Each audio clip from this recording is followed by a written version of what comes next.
What's up, YouTube? Happy Father's Day to everybody. Sunday, Father's Day Sunday.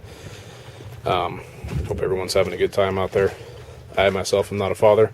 I've wished my father happy Father's Day, of course. And wife's out of town, and thought I'd bring you guys another quick video here from Brady's Garage Works, doing exactly what was requested of me not to do, because I don't think ahead.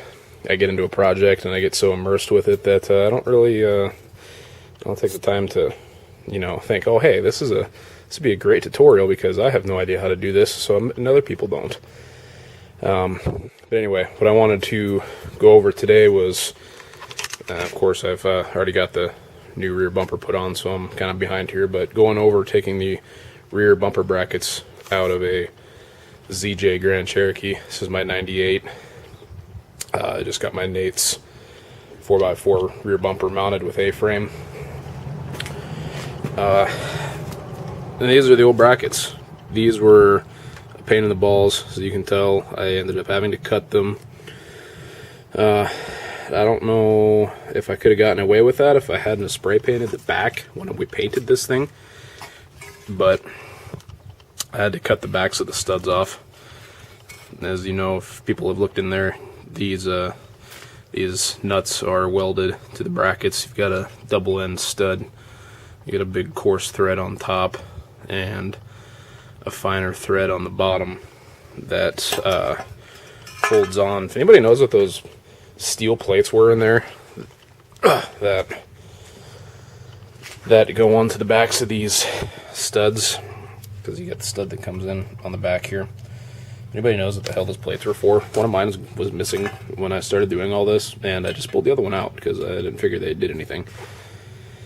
But anyway, I looked around and asked around for ideas on how the hell to pull these out. And I got some ideas, and some people gave me some pointers, and like I said, I ended up having to cut them off. Here's another stud. I ended up having to cut these off with my 4-inch angle grinder, because, like I said, mine were the thick thread was so rusted in and seized in that I had,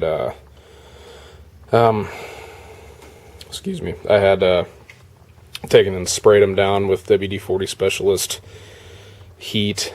I had done a whole bunch of stuff to them, and I still could not get them to come loose like they were supposed to, because you're supposed to just be able to do the double nut trick. That's the crappy one. I think you guys probably know what I mean when I say double nut trick. Here. You just take and stack your two nuts on there. If you spin one on, put your other one on, tighten them, they lock in so you can twist them off. You're supposed to be able to just do that. However, this was not the case for me. Didn't matter what I did. Like I said, I used Specialist, I used heat on the nuts. They would not come off from underneath here. And they mount up. You're going to have a stud here and a stud here. Of course, I've got my skid plate and new hardware in here now.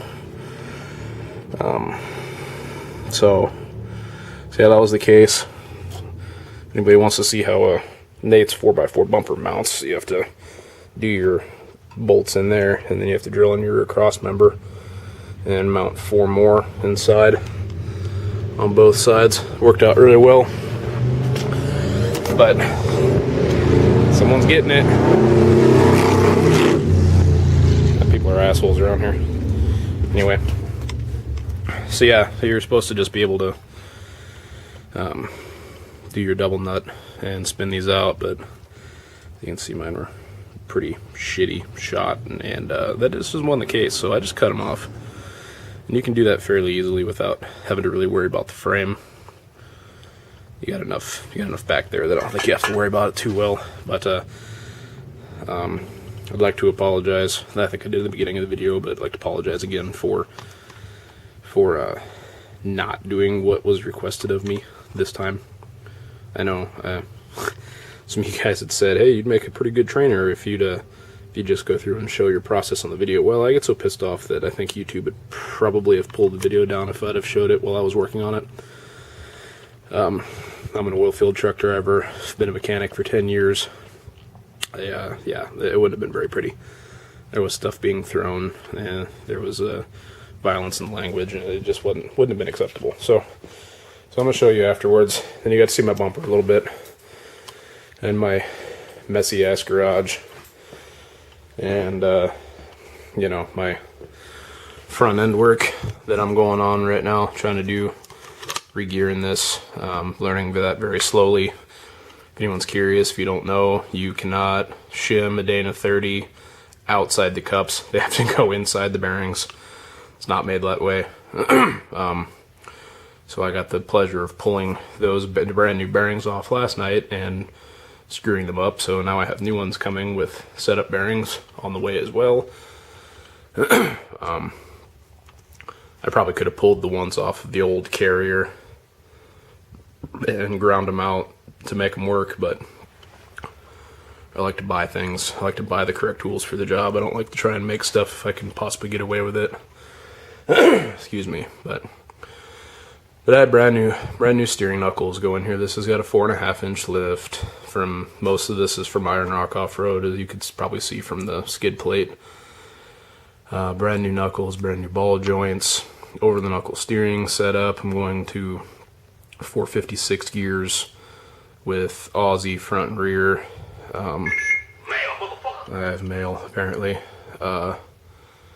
Just got brand new axles to go on there. I'm gonna see if I can pull those towing rings off, because I don't do ABS and I've already cut the wires, and I don't really give a shit, because I've been in almost more accidents with ABS than what it has kept me out of.